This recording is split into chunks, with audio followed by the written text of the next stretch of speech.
Hey, y'all. How you been?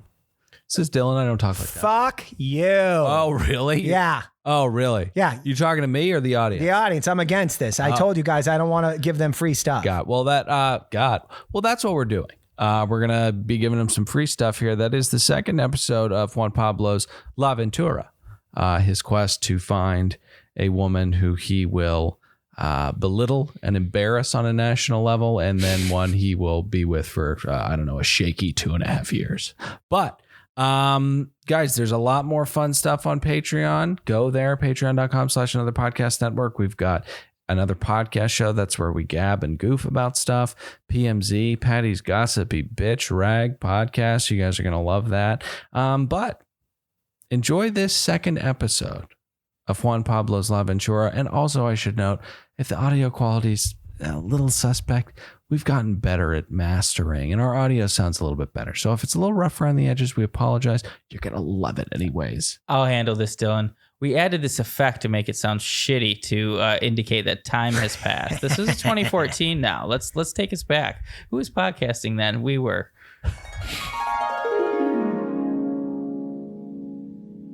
Listen, I'm kidding. I think this is a really good cause. It's just harnessed in a way that I thought was rather inappropriate. Take your tits out for the dogs. Think of the dogs. Harness, no pun intended. I'm getting ahead of myself, but the mean gay from the Hunger Games starts doling out the outfits. I don't like this bitch.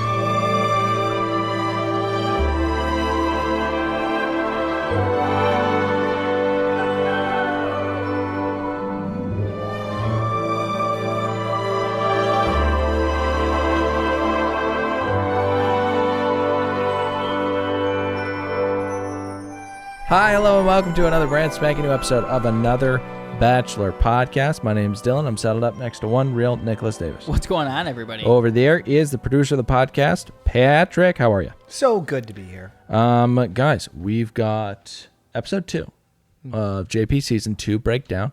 Lots of fun stuff, lots of fun guts. Before we get into all of it, let's get into a fan favorite segment.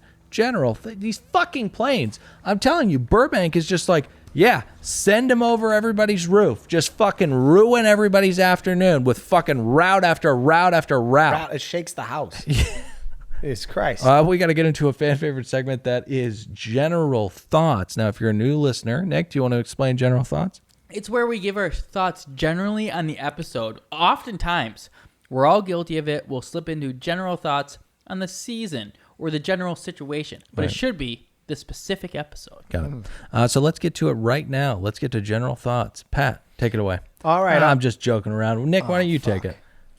Now, what is the over-under for successful fake-outs on this season? With you doing it to me? Yeah, to either one of you.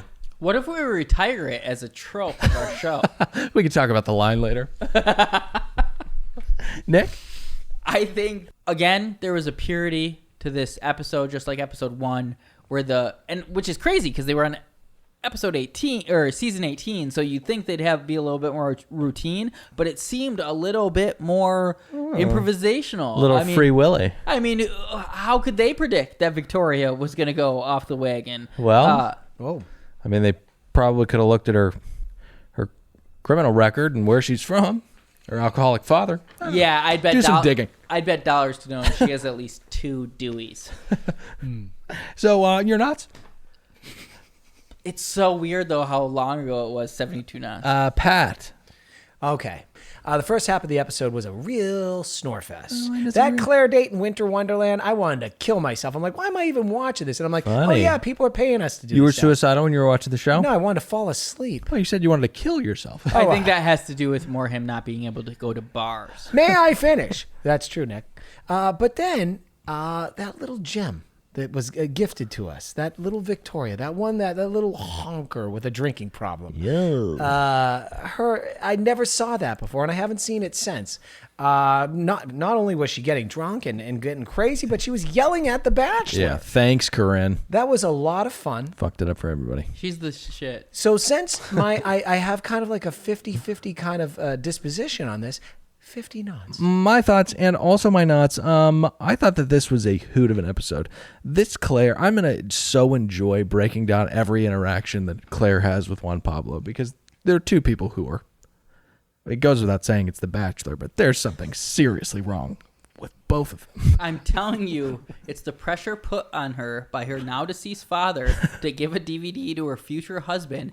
Hence why she's faking a pregnancy. She's putting it right out there. I need to have a baby and I need to have it now. Can I say this? And I don't think I'm giving away any spoilers. I mean, you could, or you could just let me finish my fucking general I thoughts. apologize. But no, if you want to go ahead and say it, go ahead and it's say it, kind of Patrick. what Nick was Fuck saying. me, right? This My DVD bad. thing, this big DVD thing that her father recorded a DVD that's supposed to be handed to her future husband, Right. And she hasn't seen it. And Blu-rays are slowly taking over. Correct.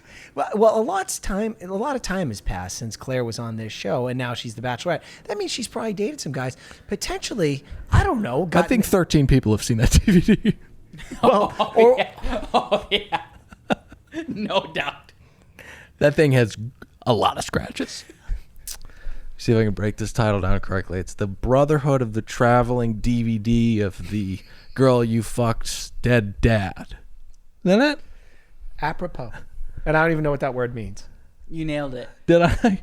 Him. So that was the first 30 seconds of the show. Zero knots. So let's get into it. Claire has received the first one-on-one of the season. Juan Pablo shows up to the house in what he's calling his car. Now, I don't want to sound all loose changey right out of the gate, guys, but You think the Twin Towers were an inside job?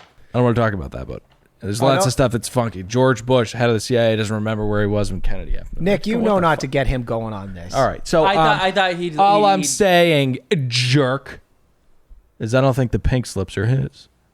And yes, I did watch Grease as a child quite often, despite its horrible message for young women. Are you saying it was his car and then he lost it in a street race and Yeah. fled? Well, not only he a street welched- race, he welched on the bet. a street race with spiky hubcaps that tear into the side of the hot rod. Hey, one note on Grease. A lot of people forget that film. It's front-loaded. The first half is beautiful with all the good music. Second half is some weird car chase that you're referring to, and Yeah, like it really falls an apart. abortion that happened, and yeah, it falls apart. It really does. I think Grease 2, especially right now, holds up a lot better because that one guy convinced the girl that they were in the middle of a bomb threat to have her give up her I don't know virginity. what the fuck you're talking Do you about remember that? Grease 2 2? for. Yeah, Nobody Grease 2 is fucking in- remembers Grease 2. Grease 2, everybody remembers Grease 2. Nobody knows what the fuck Grease 2 is. Grease 2 is great. Before she gets into his car, and I'm not referring to Michelle Pfeiffer. So I will say the blindfold came out a tad early. They seem to be driving for, I don't know, a solid 40 minutes, it seemed Oh, like. that's a good point. That's how you can't drive someone around for 5 minutes. Your natural control of spatial recognition Sure. will lead you to know where you get back where you came from. Got it. You need to disorient someone. Right.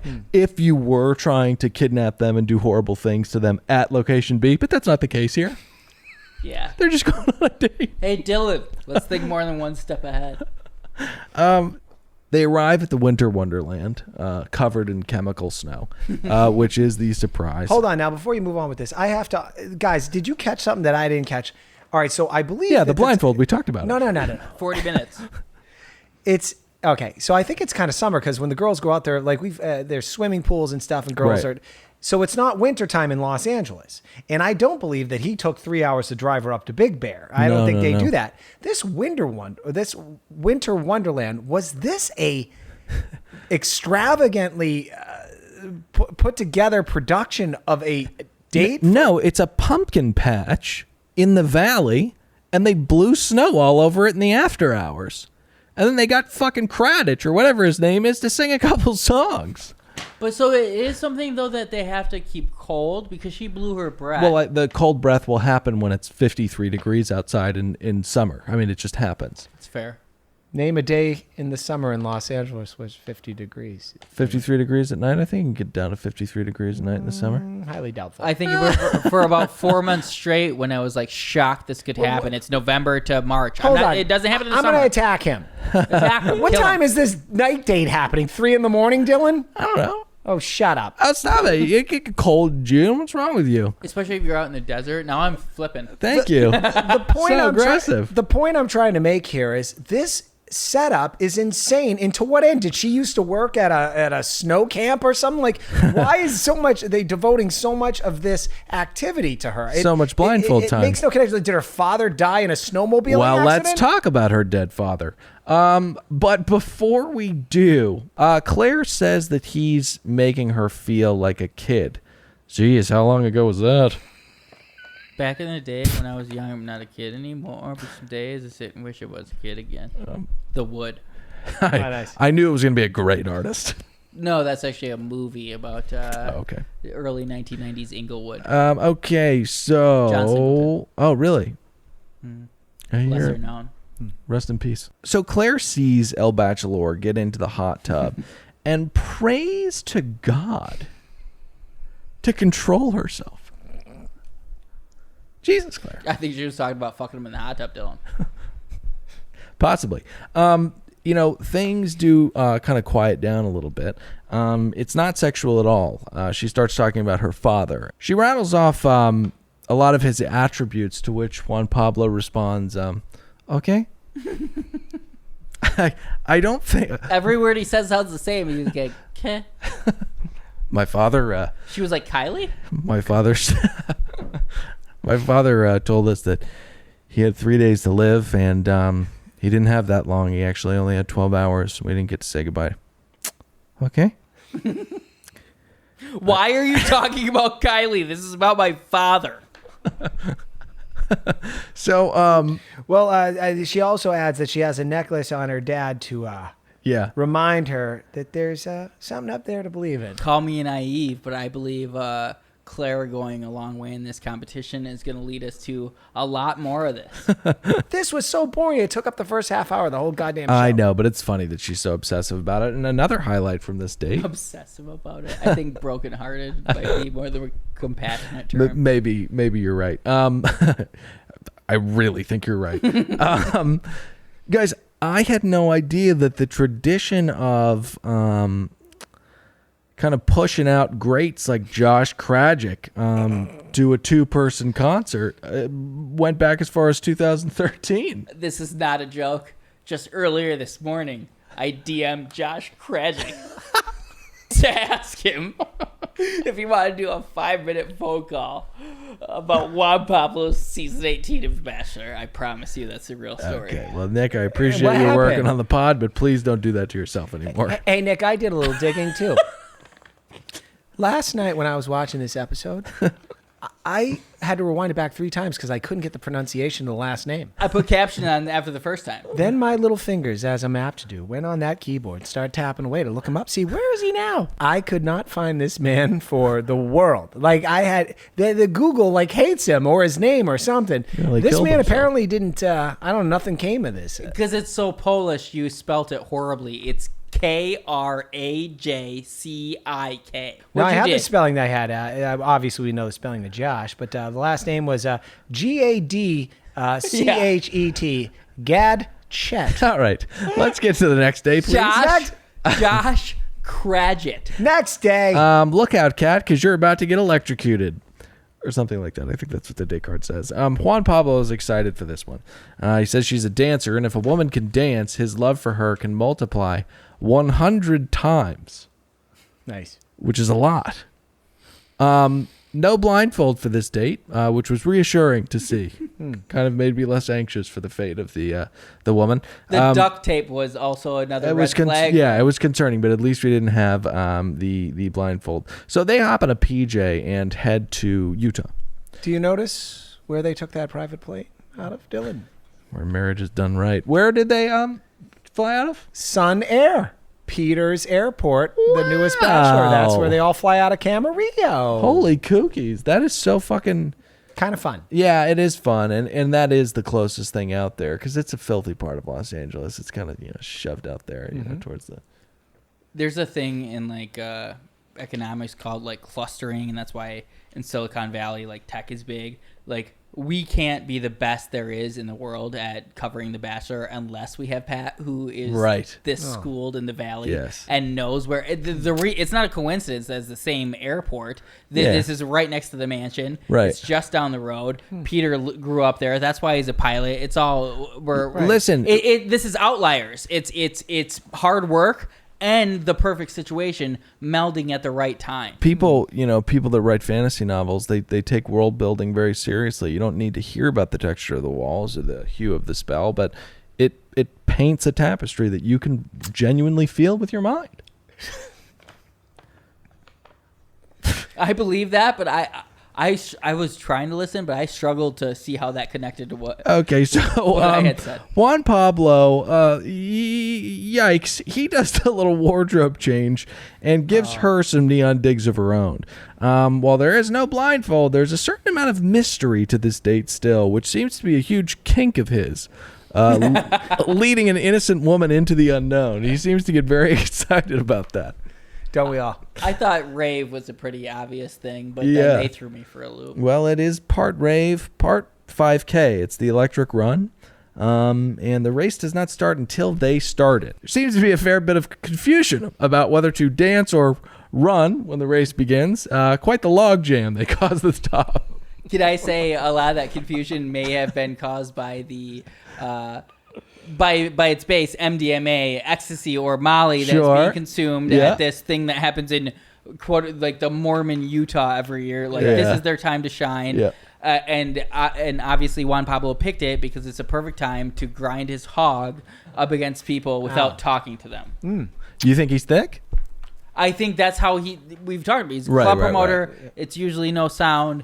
It's any opportunity. Yeah, he lays the cudge on him. Dylan, can I chime in here? Sure, please. All right, so let's talk about these dates. Well, there's only been 2 dates, I guess, so far in this episode. Yeah. The first one is this elaborate production of this winter wonderland. I think it's $750. Then we put them on a private plane. So it's in Utah. Who cares? But everything that this date has, it's very elaborately planned, up to a Rose sitting on a stage, getting ahead of myself. Yeah. This was a different time, man. Like, this is like, we used to just hang out and bring ladies shopping or bring them to a downtown building where they were going to have lunch or something. Right. Like, this is kind of crazy. This is like crazy Bachelor money. This is in the salad days, okay? Because I remember this season that happened after this. It's that guy that killed the guy. Right. And again, we've talked about how much fun the show is. They had him, they would go on dates in barns. That's how cheap they got. It's confusing because the show has more clout now, but Mickey's just tightening the reins. There's 2 different types of creators. There's the watchmaker and the factory. And Mickey has decided he wants to be the factory. Right. And you can't be negotiating with travel I wish it was in the budget of Salt Lake City, Utah every year to have their biggest event hijacked by your little fucking production. They can go to a farmer's market over and over and over and save a little coin. Hey, Nick, I didn't bring this up to upset you. I'm not upset. I'm not upset. It's just, it's all a machine. Well, you brought up MDMA. I think that it kicks in right when they get on stage. This dude's brain must have some sizable fucking holes because he looks like this is where he belongs. The holes might be because of the MDMA because that's where he is all the time. Yeah, that's what I'm saying. Oh, right. I thought you just said he meant he was an idiot. Who was on the date? Cat. Cat's hot. I'm going to say Cat's hot. I'm not into the blonde lady. You're going to say that? Oh, I'm going to go on record as saying that. I want everyone to know. How brave of you. What was the date?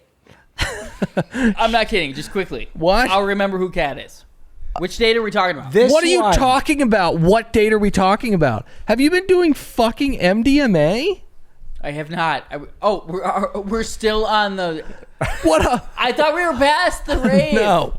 They're on stage. They're dancing. He's throwing his cudgel on her leg, and he gives her the rose. That's the end. Let's get to the fucking group date. They're going to be doing a photo shoot with some models. Now, they're doing this photo shoot for an all-important cause. to get a few hideous animals into homes that don't fully understand what it takes to raise a broken animal. Now, Mutts and sluts, I think it was called. I don't think that's it. Not written down. Listen, I'm kidding. I think this is a really good cause. It's just harnessed in a way that I thought was rather inappropriate. Take your tits out for the dogs. Think of the dogs. Harness, no pun intended. I'm getting ahead of myself, but the mean gay from the Hunger Games starts doling out the outfits. I don't like this bitch. I think he insists on being a top, and he knows that he's not a top, but his ego's preventing him from being vulnerable. I think he's mean. I think he's insecure. This is what's fun about kind of looking back, right? Yeah. Is it this Bluebeard guy? Yeah. He'd never get away with this today. Well, he's got some cred because he's gay, so I think that people would soften it up a little bit. But what he's doing, let's get to it in a second. Is there? Well, no. I mean, is there any wardrobe you guys want to cover except for the signs? All right, wait. Let me break this down. There's some girls that get to look kind of done up to the nines, like kind of hot. There's some outfits. Normal bikinis, beautiful dresses. Right. It's still a little, I don't know, sexual. Yeah. It's all sexual. It's in not nature. way over the line and inappropriate. Like making two girls that don't know what they're in for, that they need to get naked. Who aren't being paid anything, who haven't agreed to be nude on camera, who don't work for Playboy, Correct. who aren't getting paid. Right. Basically, and then you got the creepy dude with the blue beard saying, "No, you have to do this." Sure, I'd like to. Yeah. I would like to get to this clip because obviously Elise and Andy are rightly upset about this. When the art director is confronted, this is what he says. It's not about what you're wearing. The role model is about what you are doing for a good cause. All right? All right, sweetheart. Thank you. That's what that man does for a living. Yeah. There are women that are uncomfortable with posing how they're supposed to. Yeah. And he says, do it. Yeah, he's a fucking asshole, this guy. He's a fucking horrible human being. He's a pro. Well, listen, Lucy saves the day. I love this girl. I think she seems to be walking naked down Santa Monica, which is a crime. What I caught out of that clip, though, was that it wasn't just him refusing to let Elise and Andy out of their job to be completely naked in front of strangers. Right. It was that he ended that by calling her sweetie, that just disgusted me. You must hate Tom Likas. Yes. Dear. So Juan Pablo sits down to comfort Andy, and he says, "Listen, I'm doing it too, and think of the dogs." What a gentleman. Andy walks through the the kind of pros and cons of it. You know, I have an important role to play as a cog in systematic racism, but for the dogs, I mean, Can I say something about this, Andy lady? Okay, so if I'm sitting in jail and I'm a young black kid who was selling some weed at a concert or something, then I'm standing before her a year before I see her on TV, obviously behind some bars. right? And then I see, hey, she was really, really felt very strong that I should be behind bars.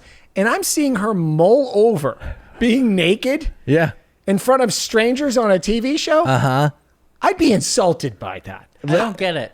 My point is she seems like she's kind of a weak person with no actual real character. A person that actually knows themselves would say, I'm not getting fucking naked in front of strangers. Well- The Bluebeard guy, get him over here. I might find some jail time for you. I'm sure you did something. You Yeah. say, go fuck yourself. Yeah. The Okay. fact that she's waffling and Yeah. she is not confident enough in her own self to go, no, this is wrong. I'm not fucking doing this.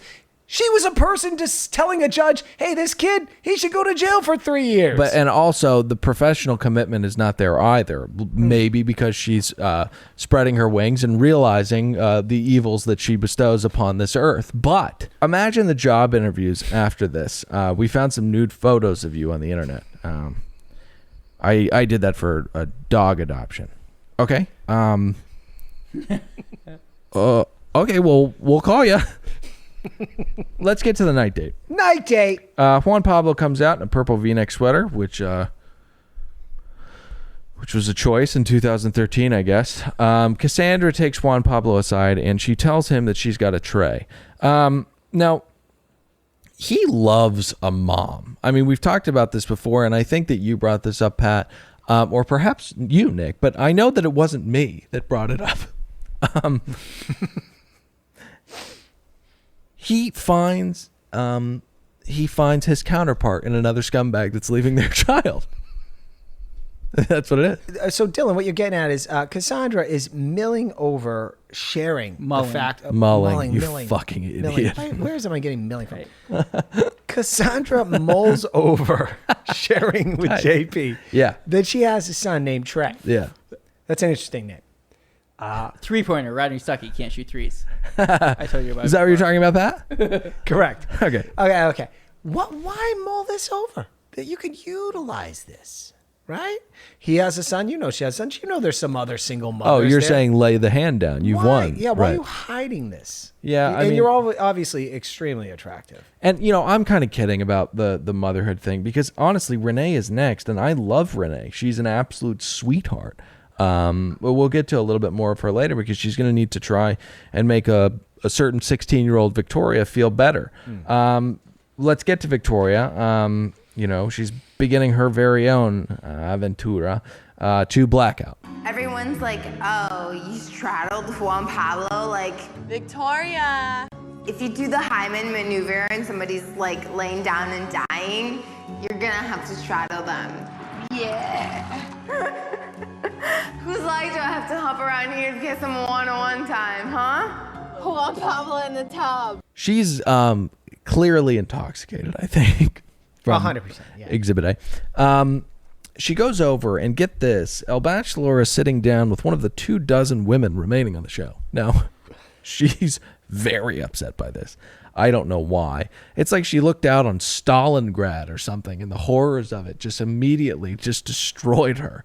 Or her team in 2020 America NFL team lost. Oh my gosh, or another sports analogy, or like that fat kid with glasses who watched Brazil get thumped 7-1 by Germany. Cry, bitch. I don't trust any of those. You have a camera set up. You're acting for the camera. Hey, I'm going to defend. Have a camera on me. I've had some really emotional ups and downs with some sporting events. Pat? I'm going to defend Victoria here for a second, okay? Because this has never happened on Bachelor or Bachelorette or whatever. Well, that's not true. The guy that I openly hate, what's the guy's name? JT something, the guy that was found at the squat rack by an elderly man, he was thumbing shots of Fireball to that guy all night. Well, he was Dylan, but he didn't get belligerent per se to the actual Bachelorette. Oh, got it. Okay. All right, so Victoria here, this is what I'm thinking. These little ladies are not eating a lot because they Here, want to this look again. good on camera. Yeah. Okay, they want to look good on camera. What we're thinking is that she downed a fifth of vodka and she's an alcoholic. She could have perhaps had 5 White Claws. or 2 glasses of wine, and then it just made her crazy. What a black and white world that was back in 2013. No claws, no claws at all. Nightmare. Goddamn nightmare. It's insane. So yes, I mean, she does get rather belligerent and slightly violent. I mean, Renee tries to help first. It's a valiant effort, but Victoria just starts screaming at her on the floor of a bathroom. And then Juan Pablo steps up. Now, once again, he's fucking throwing me off the scent because he's actually really sweet to her until he says, I don't want you anywhere near my child. You have to leave immediately. But we'll get there. I think that's sweet to his child. I think another plus move from JPG. That's his point. I was going to say, though. Fought through it. But you failed. You said JPG. Juan Pablo Galavat. Oh. Pat.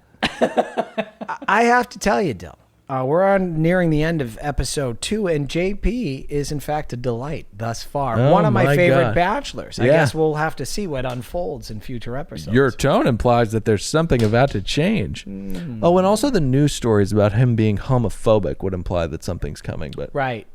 And also that Pat's seen it before. Oh, yeah. He said that. So Fuck. before we move to the group date rose, I think that this would be a great time to pause and just freshen things up for the audience. Just smack them right in the ear with a little bit of Nick's fired tweets. Oh, I thought you were going to say Nick's our news segment. I'll save it. Oh, Dill's dirty drafts? Which one should we do first? I mean, I'll give you a dirty draft if you want. For what? Here's a dirty draft for you. I find the expression "I would kill for that" to be too harsh. No, that's good. Nick, why don't we get to Nick's fire tweets? I would love to. Here comes Nick's fire tweets. Do we do the music before or after the explanation? Just don't worry about that. I'll take care of it. 5:36 p.m., December 23rd, 2015. If I was ever on death row for my last meal, I'd ask for a key to my cell. Wait. Oh, no. Enter. Same tweet. And use it to escape. Not eat it. Okay, so let's get to That's fine. the group date rose, which goes to Kelly. Her? I also look. I called it the pity rose. What they did to her with that dog makeup earlier in the day. Oh, sure.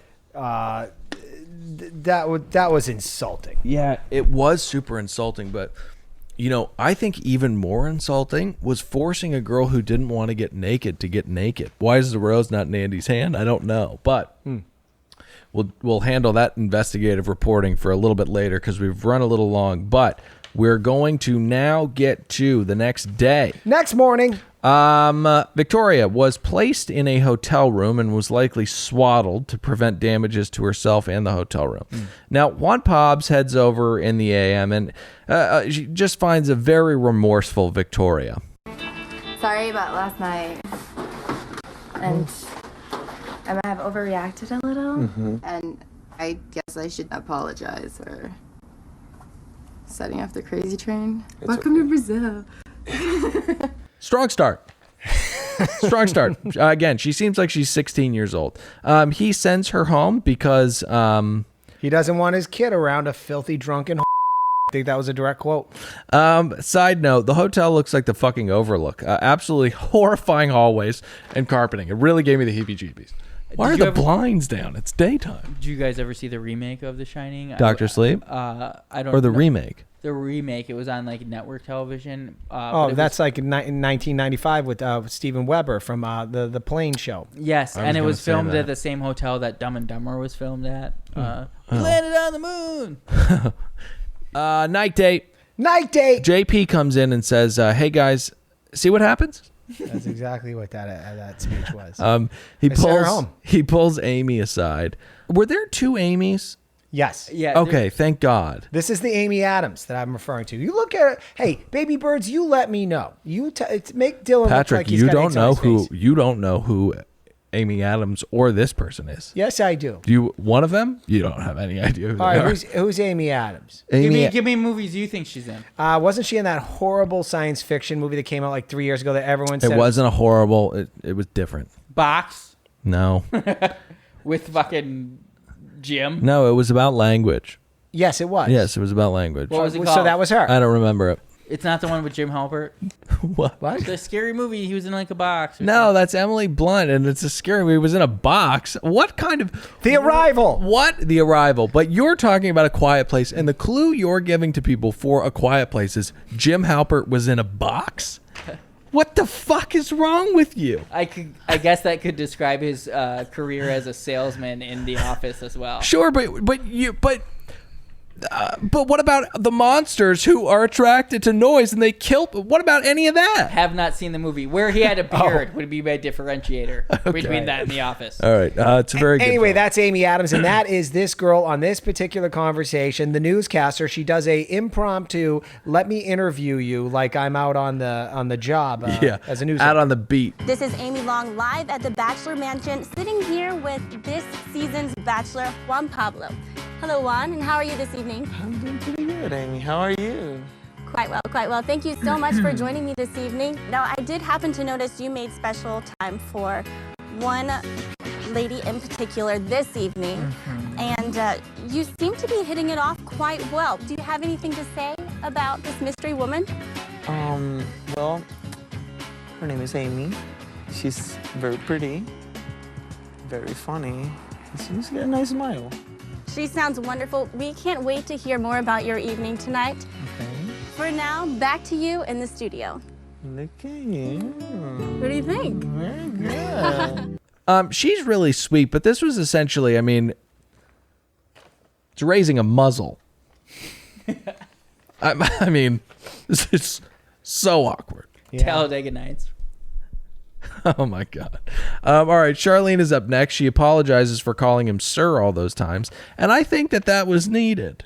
It 100% was, Dylan, but I think what Charlene's feeling here, who I have obviously been in her corner thinking that she's way too good for this show, way too accomplished for it, but now she's been bitten by the bug of competition as an aphrodisiac. She's seeing the little ladies attracted to him. Now she feels like she needs to up her game.